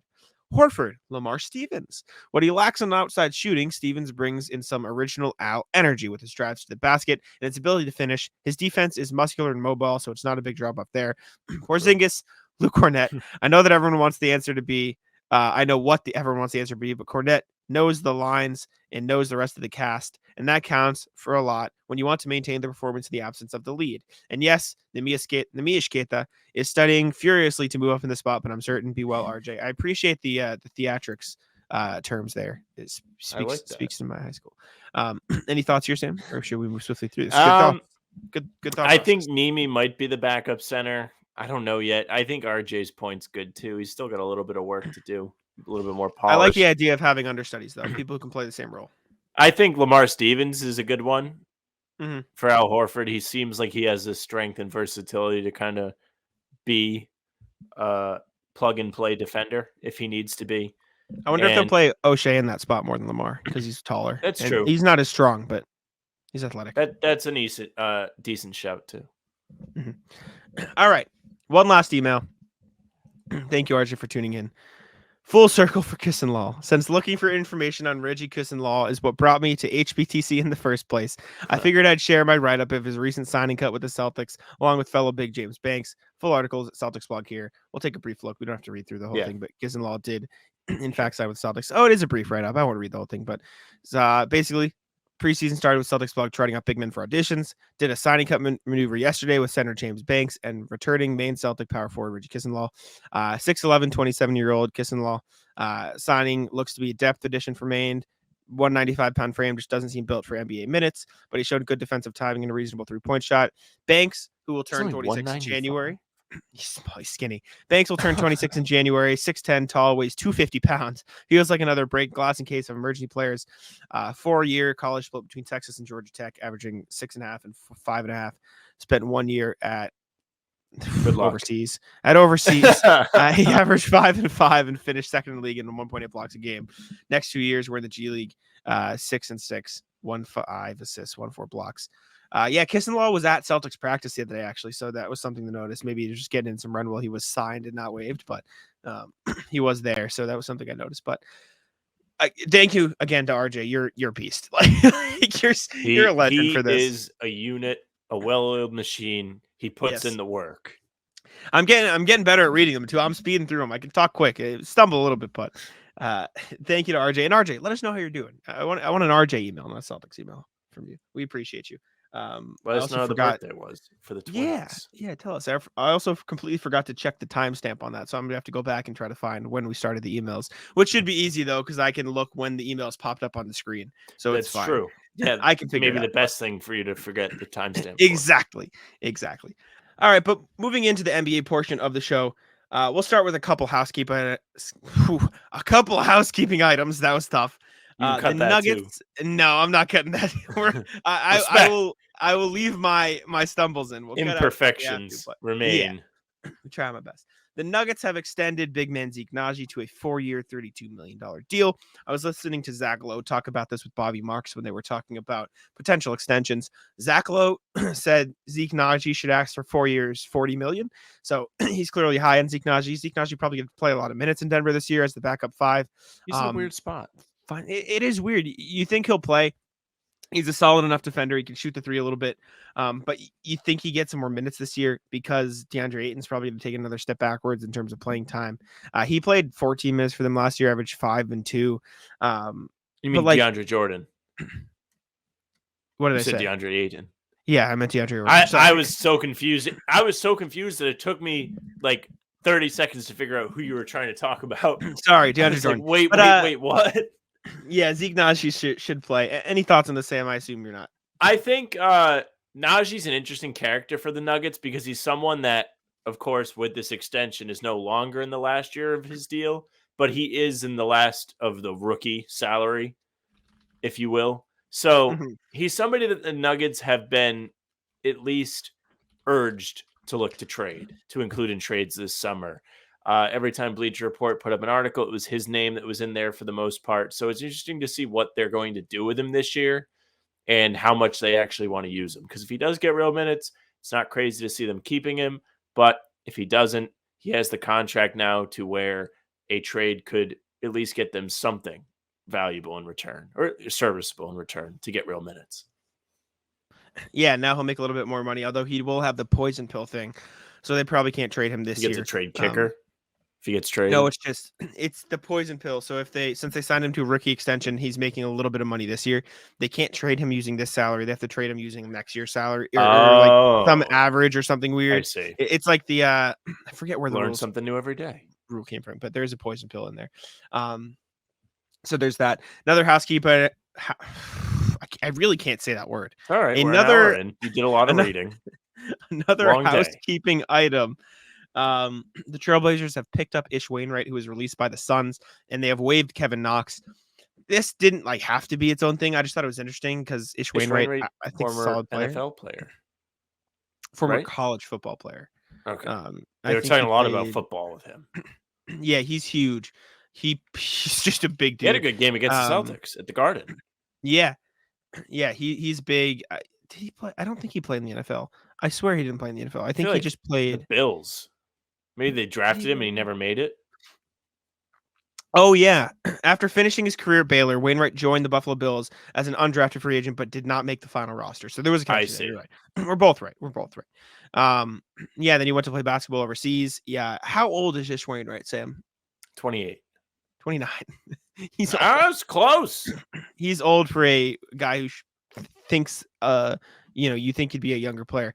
I like to pick up for the Trailblazers. He's a nice, big body to throw out there off the bench. It might be the most jacked guy in the NFL. He's huge. He's gigantic. I think he would have been an interesting pickup for the Celtics, actually. He has a little bit of a shooting ability, and he's obviously strong enough to hold his own on defense. He's not the greatest shooter ever, but he had a good game against the Celtics, so he fits the build to get brought in. Surprised the Suns let him go. Oh, that too. Weird. They picked somebody up, I think, though. I think Suns waive. I think they signed somebody, so they let him go. Who'd they sign? Maybe not. I think they just waived him. I'm an idiot. Ignore me. Anyways. Big, dumb idiot. Yeah, that's me. But speaking of waivers, today was the last day for teams to waive players without having to pay the X amount of money per day to keep them on the roster. So guys who did not get waived right now seem like, okay, they might stick around. We don't have to go over all these in depth, but these are guys who did not get waived per Keith Smith NBA. He said the following players on Exhibit 910 deals do not appear to have been waived today. Ryan Arcidiacono, New York Knicks. Charles Bediako, Spurs. He played pretty well for them in Summer League, and I can't remember if he was in the G League or in college last year, but he's a big body. Harry Giles, the third in Brooklyn. Shout out, Tatum's friend. Lamar Stevens in Boston. W, as Sam put. W for you. Big W for Jack. Huge for Jack. Edmund Sumner in Charlotte. Stanley Amude in Detroit, and Nate Williams Jr. in Houston. So those are the guys. Jack, who is addicted to gambling, even if it's not with money. Gamble hours and hours of work on a guy making the roster. Woo! We'll see what happens. And then the Good last for thing, him, man. I like the fit. In on Lamar. Last thing before we wrap up, every year Sam and I do predictions. We do standings and NBA awards. We're going to start with the awards today. We need to start and then reviewing these. Mark, Yeah. it is October 22nd podcast. Someone remind us. Yeah. Remind us. There's enough RJ, remind us. Yeah, RJ, can you? This is such a huge. RJ, remind us a year from now to react to this. Or no, maybe just in April. Yeah, remind us in April. Yeah, fine. Remind us months from now to react to this. I'm gonna title this in the Google Docs, NBA award predictions. Okay, good call. Predictions 2023-24. So I can search it and maybe we'll find it. It'll pop up. We got to be the dumbest of the dumb. We're so stupid. That needs to be part of the intro. I'm not editing that. Hell no. No, don't edit it. Don't edit it because that's going to take a lot of time. But that is just an all-time encapsulation of the show. We're going to be the dumbest of the dumb. All right, but we're gonna do NBA award predictions now, and then we'll get to the rattles, and then that'll be it, and then I can go to sleep. I'm tired. Yeah. All right. You want to start with the MVP, or do you want to go least important award to the most important? Yeah, let's do that one. Okay, so let's start with clutch player of the year because no one cares. Sam and Sam, who was lagging now. Sometimes I'll cut it when Sam lags from the show, but instead I'm just gonna talk to you guys until Sam comes back. How are you guys doing today? Sam's gonna have no idea this is in the show, and maybe I'll show him. But Sam's not here. I hope you're all having a great day. This is mainly because I don't want to have to edit out Sam's lag from the show and put it in and have that extra time. So I'm just filibustering. I'm here. But we appreciate you. Welcome back, Sam. Sorry. It's fine. Thing turned red. So, shocker. Clutch player of the year. I don't know how to predict this because it's new last year. Who do you have as your clutch player of the year, Sam? Mine is blank. I thought we were going to skip it, but I will give you some ideas off the top of my head. I think Luka is a good call for this. Be the dumbest motherfuckers. Yeah. Okay, Luka, sure. I think Luka's a good pick. A little bit biased as a Celtics fan, but I've seen him hit more game winners against the Celtics than probably 99% of NBA players I've ever seen play. I also think that I want to think teams that are probably going to be having to battle it out in a lot of close games. That's why I thought. So I have 4 players under here who were in the running last year that I think are automatically going to be in the running. Last year? De'Aaron Fox, I think, won last year. Okay. And so I have Fox, Jimmy, Luka, DeMar DeRozan. I think those 4 were in the running last year. They'll probably be in the running this year. But for my top 3, I picked 3 guys who I thought were unique because I was like, let's have some fun. Donovan Mitchell is who I had to win. I think Donovan Mitchell will have a good chance. He seems like they'll be there. I think Trae Young could have a chance because I think the Hawks could be in I a have bunch one of close for you games. when you're done. Mm-hmm. And then my really weird one, Cam Johnson. I think the Nets are going to be in a lot of close games. I think he's probably the best. Or Cam Thomas? Johnson. Okay. I think they're going to be in a lot of close games. I think Mikal Bridges is the best 3-point shooter. And I think Cam Johnson takes a major leap forward this year. He's not one of my most improved player candidates, spoiler alert. But I think he'll take a leap. I think he'll be hitting a lot of clutch shots. That's my way out of left field if I'm ready to look like a genius. If not, I'll just be an idiot. Cam Johnson's the name I'll put out there. Who do you got? I think Dame is a good candidate for this. That is a good one. Yeah, Dame, maybe. Yeah. He's going to have a lot more attention on him this year. He might get to have some moments with the Bucks. He might not have to because they're going to be a good team. And maybe Shai Gilgeous-Alexander, too, if I could speak English. Mm-hmm. He's somebody that's probably going to be in a lot of close games with an OKC team that has somewhat of expectations on them this year with a lot of young talent.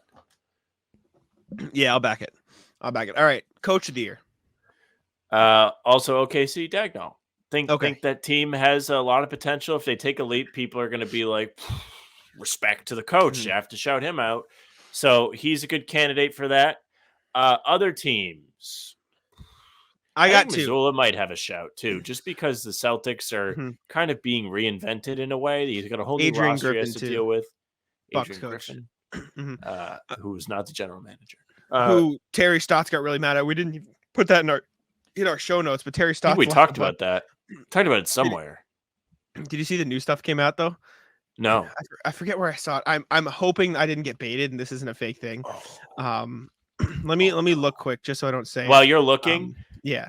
I was on Reddit today and I saw the Bucks posted a leak. Their subreddit posted a leak of their city jerseys, and the top reply was, "This is why Terry Stotts left. He saw this and dipped." Mm-hmm. Yeah, it's funny.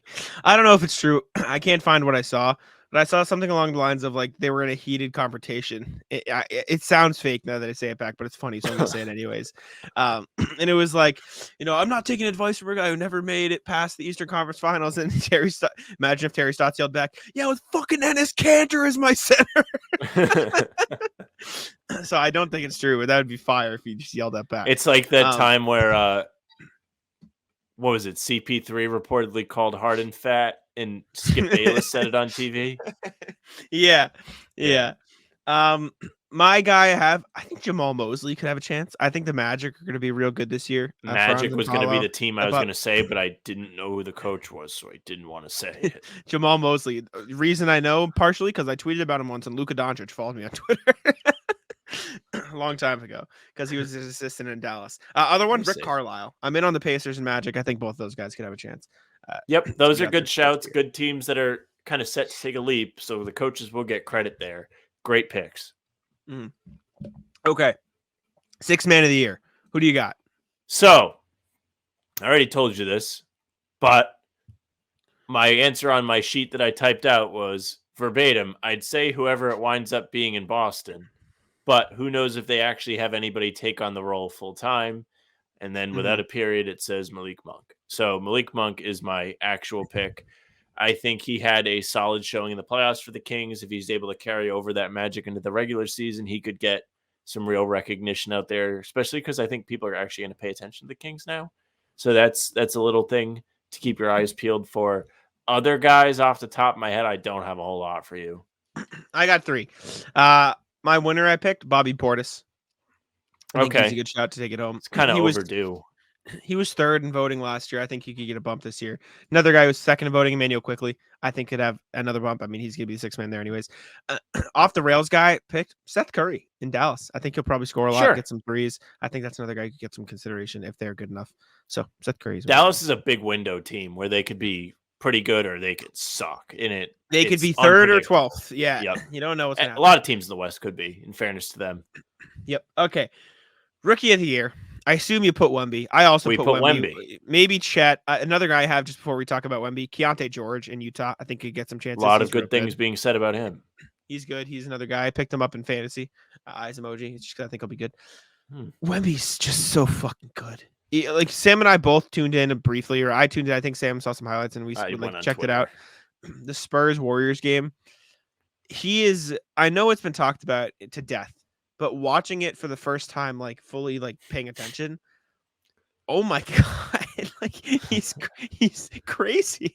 He could make the All-Star game this year. He's nasty. I wouldn't be shocked if he makes the All-Star game this year. To be honest with you, with all the fan voting and that's what I was gonna say. All that stuff, people are going to be impressed with his highlights. He's going to be a social media favorite.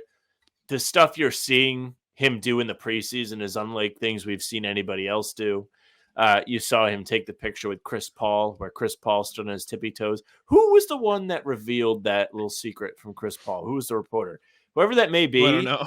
Is not going to get any quotes from Chris Paul for the remainder of the season. Like, if I'm Chris Paul, that's like excommunication right there. Not talking to you ever again. That is fire. It's fire. Sam, who was the last rookie to make the All-Star game? Who was the last rookie? Okay, before that, let's see how far back you can go. I don't know, dude. Is that? Oh, okay. Yao Ming, Tim Duncan, Grant Hill, and Shaq. You didn't expect me to know Blake Griffin? I was just curious. I was gonna say who are all of the rookies to make it, but there's a lot more than I thought. So we're not. There's 45. So I'm not going. 1946. Tell you what, whole All-Star game rookies. It's true. This is true. Okay, but yeah, Wemby's nuts. Most improved player, Sam. Who you got? I have 2 guys. I have Alperen Şengün from the Rockets. Feels like a good pick. Rockets are kind of a team that could make a little bit of a jump. He has little like shades of Jokic in his game. People are loving Jokic right now. There's all kinds of little narratives that could lead him to getting a lot of attention for that. And also Anthony Edwards. Now, Anthony Edwards is a tougher pick because he's already good, but a lot of people are gassing up Anthony Edwards after this Team USA run. Pick. He turned out to be the guy for that team. There's a lot of talk about Minnesota, them maybe moving on from Cat or seeing what they can do with Cat and Gobert. And if that team is actually able to make any kind of leap, he's going to get a lot of credit for that too. So you might see a new Anthony Edwards in Minnesota this year. So I think he might get some attention for the most improved player. Ant's a good pick. Ant's a good pick. I have 3. So is your pick Ant or Alperen? Just solidify. Who do you pick? Have you done this in any of your, hey, I have 3 guys picks? Been like, I think this is the guy that's going to win? Yes. I don't think you have. I have. I've done it in every single one. I said Donovan Mitchell, Jamal Mosley, Bobby Portis, and Wembanyama. You just don't listen to me. I think it's actually going to be Anthony Edwards. I just think he has too much attention on him. Yeah. You just don't listen to me. I've literally every time I said this is who I get to win. This who I have is my winner. Sometimes I just didn't think I didn't put it together like you were going. Just not in order. This time. Obi Toppin is who I have winning. I think he's gonna shout. I think he's gonna get a lot of new looks. He's looked great in the preseason so far. Tyrese Maxey is another one, especially if Harden's out. I think he'll have a good chance. Now I'm gonna tell you who is going to win. Austin Reeves is going to win Most Improved Player. Oh, they love him. Am I wrong? Right? It's too easy. It's too easy. So I think that is who he's going to win. But Obi Toppin is my pick for it. All right. I would like to be none of the guys we mentioned because that means something really fun happened. Exactly. I agree. I hope it's none of them. I hope Kelly Olynyk wins Most Improved Player. Who is he? After he gets traded to the Celtics midseason? Yeah. Daniel Tice, Most Improved Player campaign. That'd be electric. Down. He's so sick. Daniel Tice averages like 20-10, 2 blocks. All-star Tice. Whew. Okay. Defensive Player of the Year. Tice. No. Who is your pick? I picked Giannis. I think Giannis is due for another one. He hasn't won it in 2-3 years now. He's still that guy. He's long. He's an impactful player on a good defensive team, even though they were mid last year, I think, defensively, if I'm not mistaken. But he is still an impactful defensive player. He's quick. He can defend the perimeter. He's strong. He can defend the paint, and he's able to athletically block shots and deflect passes, all of it. He can do it all. So he's my pick. I think he's due for another one. I back it. I picked did you have anybody? Excuse me, anybody else? Or that's my only one. I think this is a harder one. I think Wemby might be a sleeper pick, but I don't know if he's strong enough. I'm gonna go with Evan Mobley. They were the best defensive team in the league last year. I think he'll take another step, especially defensively. And if they're top 5 again, I think he'll get a lot of votes. Other guys I mentioned, Nick Claxton. I think the Nets have all those pieces to be good on defense. I think he's good. Ben Simmons. Anthony Davis. If the Lakers are a good defensive team and he plays enough, he was nasty in the playoffs. And then I said D. White, Jrue Holiday, KP, though. Like, if the Celtics are as good defensively as they are, I think one of them could seriously get some love. Jrue Holiday's going to get that national media attention with the Celtics. Porzingis is... D. White, dude, if they are that good on defense, like, I think there's a case. All right, MVP, Sam. Who'd you got for your MVP? All right, so I have 2 guys. I can't pick one. I have Giannis and Tatum. Here's why. Okay. Sure. I think those are the best 2 teams in the league. I think they are 2 of the most exciting players in the league. I think Tatum is due for one, but he has to put together a real season. And again, Giannis didn't win one since when? 2020, 2019. It's been a while for Giannis. I think he's due another one. Okay. I have Tatum and Devin Booker as my 2 secondary ones. Booker. But I have Jokic. I think what's going to happen is... They love Jokic again. I think everyone realizes our bad. We were too juiced up on, Joel Embiid needs his. Jokic has been the best player in the NBA for the past 4 seasons. He just has been. He just has been. He's put up the best stats by far. Basketball Reference is crazy. It really is. He's a fucking my career player. He's not. This dude's not in the NBA. Speaking Nikola of 2K, Jokic. quick. Sorry, not to derail you. You can pick one 2K player to give 99 potential to. It has to be Tice. Yeah, that's a good one. You need it. No, but Nikola Jokic last season, 25 points, 12 rebounds, 10 assists. Not MVP. Playoff numbers are even better. Crazy. They're so nuts. And it's like 30, 13 and a half and 9 and a half on Sam, efficient splits. Jokic averaged 24 and a half points in regular season last year on 15 shots. Sam, what did he shoot from the field? He shot what, Jokic. 60? 63.2% from the field. He shot some threes too. He shot 40% a game. from 3, right? 38.3% Yeah. on 2.2 attempts a game. Playoffs, 30 points. 30, I can't even say this out loud. He was unbelievable in the playoffs. He was doing shit you'll never see. In 20 games, 30 points a game, 13.5 rebounds, 9.5 assists, a steal and a block, 54.8% from the field, 46.1% from 3. Like, that genuinely might be a top 5 playoff run ever. Like, it might be. Ever. No, I've written about the Nuggets a zillion times in the last 2 months because I'm on that fan-sided page. And I do a ton of Jokic like box score inserts or whatever. And man, every time I go look at Basketball Reference to talk about the playoff run, I'm like, that is one of the most insane things we've ever seen. It's just out of this world. He's an alien, whatever you want to call him. He's unbelievable, super efficient, and he controls the game at a high intellectual level. Crazy.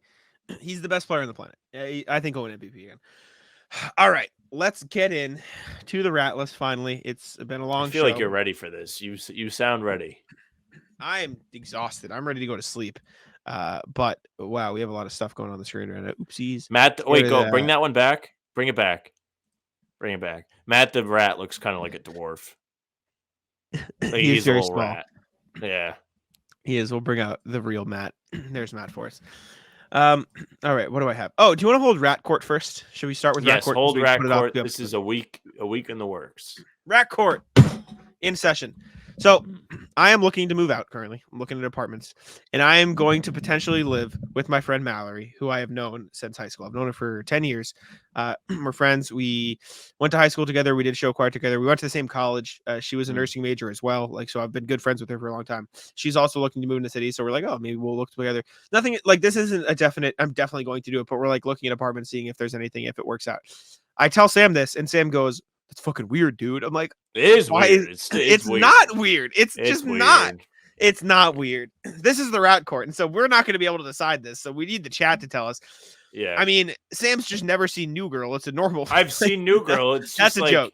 That's a joke. But I mean, even New Girl, there's like a bunch of people in the apartment. It's not just 2 people in the apartment. There's 4 of them. It is not weird. We are good friends. It's weird. It's just normal. It's not weird. Do you know people in real life that do my that? dad that my aren't dad New did. Girl? My dad lived with Okay. girls. Yeah, when he moved to the city. Respect. Yeah. So it's Rat Court. Let us know in the comments. Yeah, that's the Rat Court. Who is right about this? Me. I think it's strange. It's strange. Have you told Kaylin about this? I wonder what you would say. Oh, I haven't. I actually have not. I'm curious. You have to let me know what she says. I'll have to ask her. I'll text her in a minute. Okay. Go ahead, Sam. So you can't complain about Spider-Man not being here anymore. I can't. Your main complaint is gone. Complain about it being here. So, like I said earlier, I now feel like I have no will to live. I've finished the story in this game, and it is a crushing feeling when you've been waiting 5 years for something and it's kind of gone. It's like the puppy who eats his food too fast. They're like, no, wait, exactly. Wait. So I didn't Spider-Man came out, and it comes out on Thursday night. So timeline time. Jack and I have done 4 hours of content on Thursday. I'm very tired. I go and I take a nap after we wrap up our Friday morning video that we did after the playback stream with Tyler Rucker, which you was took excellent. work off to play this game on Friday. I took work off for 3 days, so I prepared 2 days, just preparing myself. And I took the Friday off to make sure I had all day to play and could not be bothered. Now, I go take a nap after the show. 11:55 alarm comes. I get up, spring out of bed, go pee, sit down at my PlayStation, watch the final minute, tick off the thing, and I hit play. I play for 2.5 hours. I thoroughly enjoy myself. Was there a timer in the game with the minutes, or did you just watch a clock saying like, "I'm waiting"? No. So when you're on your PlayStation and the game is not officially released yet, there is a since I downloaded it last Friday, there was a countdown to when you could play it. My God. But this is for every game. It's not just a Spider-Man thing. Okay. Like if I bought like 2K, it would do the same thing. I can just picture you having that up at all hours of the day. Like, it's so I cool, should have. man. I should have had it as my background. But so I play for 2.5 hours. I finally decide I wasn't even really that tired, but I was like, I'm gonna go to bed because I don't want to get up at like 11. You So I wanted went- to maximize the time you would have playing the next day. Yeah, I wanted to maximize my Friday Okay. playing time. So I go to bed. I wake up at 7. And I'm ready to go. I'm recharged. I sit down at my PlayStation. I play for 2 hours. I decide I'm hungry. So I go downstairs and I make myself food. I do not go get coffee. This is important. I go and I make my own breakfast. I eat my sandwich. I come back. I play for sorry. So I'm just getting distracted. I'll explain this as Another- list. Sure. Because I'm getting like a story. I'm sorry. So 5 hours go by. I go back downstairs, and my dad says, "Oh, you must be hungry." I made myself a wrap, and I went right back upstairs and played. So what is it? 9 to 2. I have played now 7 total hours since waking up. I proceed to play another 8 hours. Straight? Well, I ate dinner at some point. Oh, yes, sure. You got it. Yeah. and I recorded with you. Okay. Sorry. Wow. That was Yeah. aggressive. I recorded with your dumbass to get in the I way. did. I recorded with you. But by the time I recorded with Jack, I have developed a splitting headache because I have been sitting.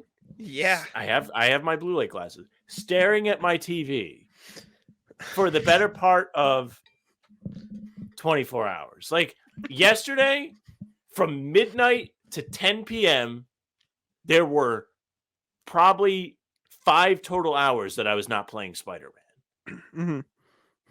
And I did not have caffeine. I have coffee every single day, off multiple times. That'll do it. So I think I was having withdrawals. But I'll tell you what a day. What a day it was. Maybe the best day I've had in a long time. Just don't have to do anything. Put your life on Do Not Disturb. Better than Stranger Things Day. So here's why Stranger Things was a better time. Okay. Because that lasted like a month and a half. This was just the day, end-to-end stuff. Mm-hmm. But And now for I'm already listeners- sad. For listeners, back during COVID, Sam just watched Stranger Things for like a month. No, it wasn't COVID. It was Oh, last was year. it? It was after the Celtics went to the finals, and we had that little cool down period where there wasn't a whole lot going on. Okay. Yeah. It was just I was going to work at 4 a.m., get out at 1, go run, go to the gym after work, probably get done around like 5, right before bed. Episode of Stranger Things, best. We like, weren't stretch of even- my life maybe ever. We weren't even recording regularly then, so We you weren't just- grinding. No, not like this. Not like this. We did a decent amount. I No, wonder we were how still many in there, but we averaged. we didn't turn it up yet.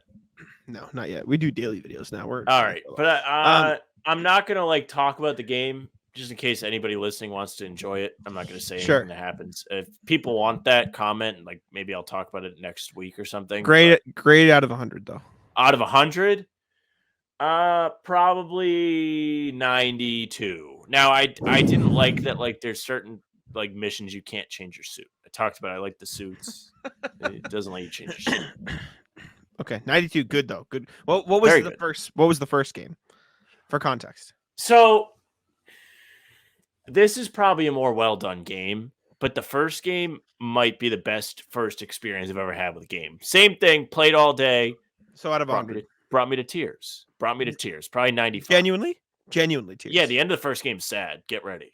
Oh, fuck me. I don't want to play. I will play. All right. Rat list. Rain. Ass. That's what I have written on the sheet. That's my take. Counter rat list. Rain, good. Love rain. Went running in the rain today. You can only get so wet. More dramatic run. Feels like you're in a very high energy situation. Go ahead. Let me contextualize my rain ass rat list here.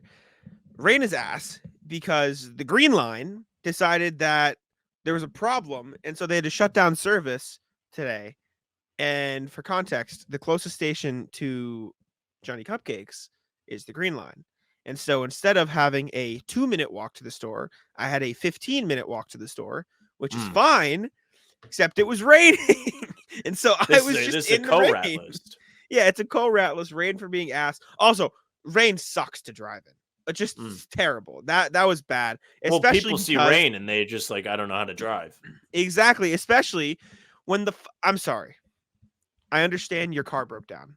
Can it not break down in the left lane? Fuck off.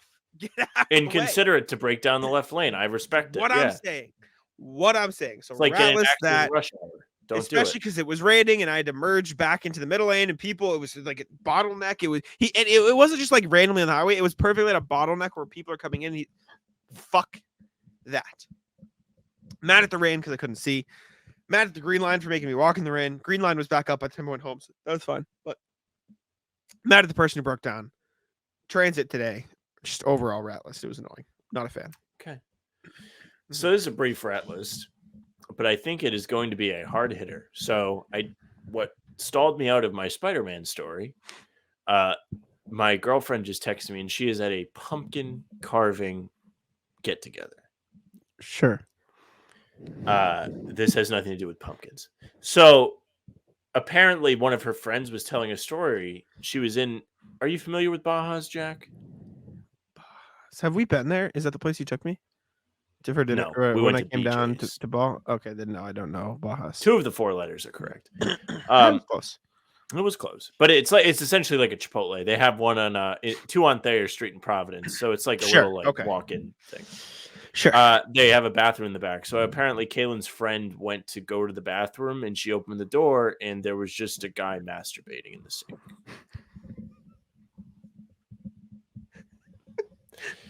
So ratless him for not locking the door.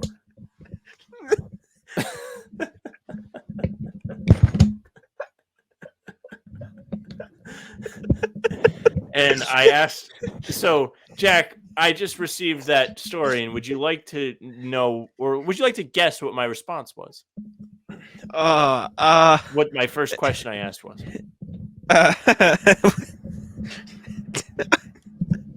I do, but I don't want to say it, so I'm gonna let you say it. I don't think my question was what you think it was. My question What'd you was, ask? Was he watching anything good? I asked, did you let him finish? Oh no! Shit! No, he did. As soon as he opened the door, that was what did it. No, not really. I don't know. That's a good question. Should I inquire? Sure. I'm crying. Holy shit. That was just so out of left field. I was not expecting it. Excuse me. Holy shit. We'll have an update for that perhaps by the end of the show. Please. Speaking of bathrooms, ratless Starbucks, I go into pee and I get into the city. I have a tiny bladder. I get into the city and I take the red line in, I switch to orange line. I'm waiting. It's like maybe like an hour and a half since last time I peed, but I'm like, I'm gonna be standing around for a while. I have to pee a little bit now. I'm gonna have to pee. There's a line for the bathroom in Starbucks. Like, how the fuck is there a line for the bathroom in Starbucks? And so I didn't go. I went, I stood around at the juice event, no chairs. My feet were exhausted.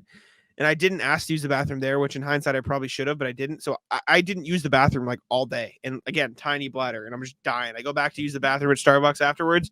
You need to buy something because you need the code. And then there was a line at the Starbucks to get something. I'm like, fuck, I'm just gonna go home. And so on the Starbucks. And I was mad. Yeah, ratless the Starbucks. Daddy move. So update. She did not stick around to find out. Good. That's probably the smart move. Yeah, I love how you rat listed him for not locking the door and not Yeah, you should have just locked the door. That is crazy. All right, I said that to Kaylin. She goes, "That's the scumbag move." What is not letting him? Yeah, not locking the door. Yeah. All right. Do you have another one, or should I go again? I'm out. I don't have anything else. Ratless random people on the train. I don't know any of the context behind this because I had my headphones in, but I look up and I just see this lady just punch a dude on the red line. She just walks over. I don't know if it was like a full punch, but she just kind of like goes like this. She just goes bang and like bops him. And him and all his friends are like, what the hell? And she's just staring at him. And it's like deadlocked. They're staring at each other. I'm like, fuck, what's happening? And I didn't want to make contact because I wasn't sure how mentally who was where mentally in the situation. So I was like trying not to look too much, but they had beef of some sort apparently. Yeah. And then 10 minutes later on the train, I don't know what they were talking about, but she just picks up her stuff, plops it in front of them, and just stands there. Like they're all sitting down. She's just standing there, looking like she's on the phone the whole time, just stands there. I was like, what the fuck is happening right now? And she just walked, bro. I didn't even see the punch fully. This is what I saw. I saw arm out, face clocked, and then him going, what the hell? It's like, what the fuck is happening? It's not even the craziest thing I've seen on the red line. So in my high school, they did not have homeroom. They had what they call advisory. Advisory was homeroom. We had advisory, but it was in the middle of the day. Yeah, we had that third or fourth. We had it too for 15 minutes. Yeah, exactly. Right. So one day I'm sitting in my advisory and this girl in my grade storms in and just punches this kid in the face 3 times and starts screaming at him because he called her something. And it was just, you could not believe that just happened. And he just ate it, dude. It was the most incredible thing. He was unfazed. He just stood there, didn't flinch, didn't move a muscle, just ate all 3 shots. And she threw, they were hard punches. So that was one of the more interesting things that I ever experienced in high school, ever. Just I didn't do a whole lot. Oh my god, I lost the second half of what I was going to talk about. Oh, that reminds me of so a lot of new listeners to this show, I've done this story before, but I went to the club back in February, and this reminds me of when Oh, Sam's freezing again. Jack doesn't want to edit, so Jack is going to talk. I don't know what. Okay, you cut out for a sec. Go ahead, continue. What was the last thing you heard?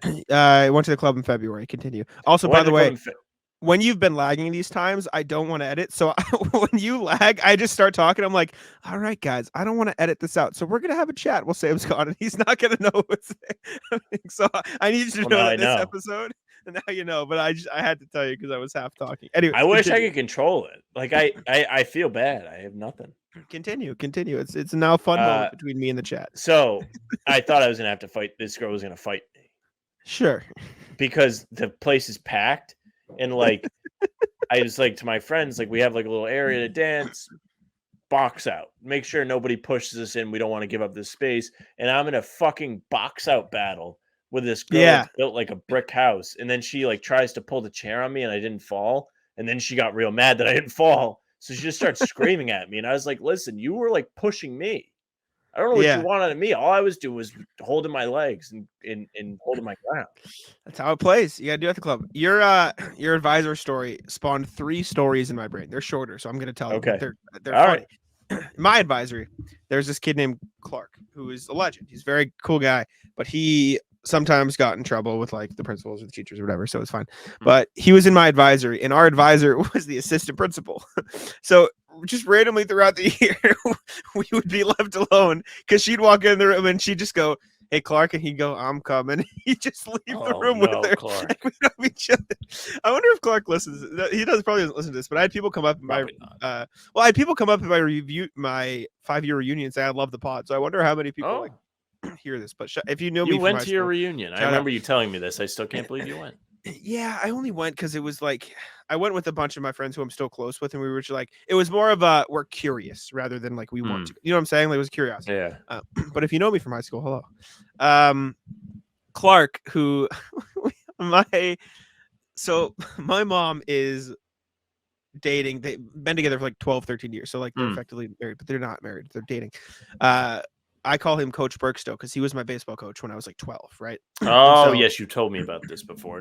Maybe not on the pod, but I do remember this story detail. With Clark. Not the story, or that part. So he is coaching at this point. I was freshman or sophomore year of high school. I was in rec baseball. I was just playing, and he's coaching. So at this point, he's been dating my mom for 3-4 years, whatever. And he was the coach that everyone liked. Everyone liked the coach. All the kids were cool. He was a cool guy. He still is. This isn't saying he was. Love him, obviously. He's washed. But Clark goes up to him and goes, "Yo, Coach Burke, I bet you get all the bitches." in front of me, just right in front of me. And he goes, "Oh, I'm actually dating Mrs. Simone." And Clark just looks at me and goes, "Oh shit." Funniest shit ever. And then the other thing, I can't remember if this was a Clark story, but Clark and this guy Luke, who's also in high school, also cool dude. We were in the math class, and this teacher had a rule where you couldn't eat in class because it was loud and distracting. So people would come in with chips, and he would send them to like he goes, "You can go to the nurse's office and finish them if you want," and they would just leave. Like they were like, "Okay, respect. You want you to finish your food." But Clark came into class once with leftover soup from the cafeteria, and the teacher goes, "Clark, there's no eating in the class." And without missing a beat, Clark goes, "What, is my soup too loud for you?"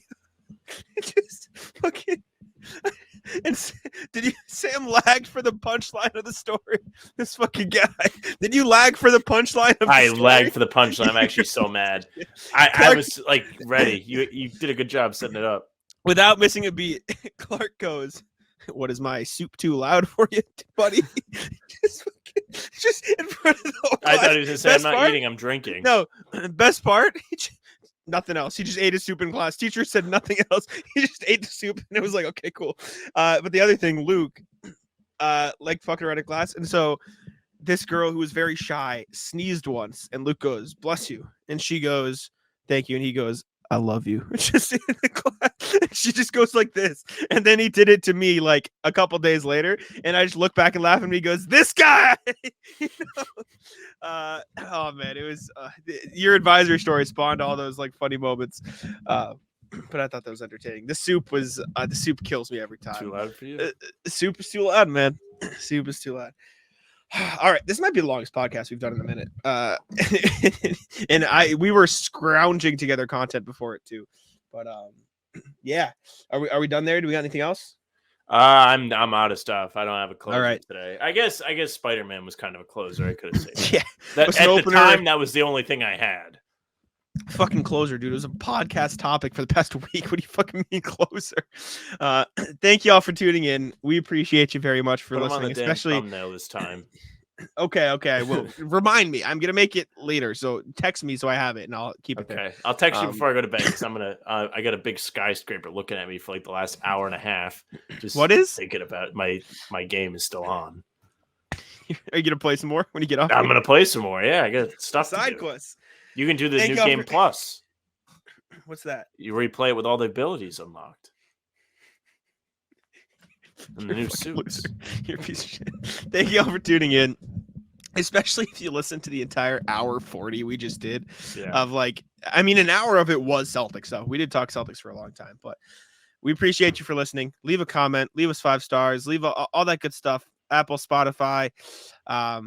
And yeah, leave a comment. That's my favorite part, especially if you've never left a comment before. Last time we asked people who listen on Spotify to check in. If you've never left a comment and you listen to all these, leave a comment. Let us know you listen. And even if you hate it, if you spite listen, let us know you spite listen. Do people spite listen to things? Yeah, they do.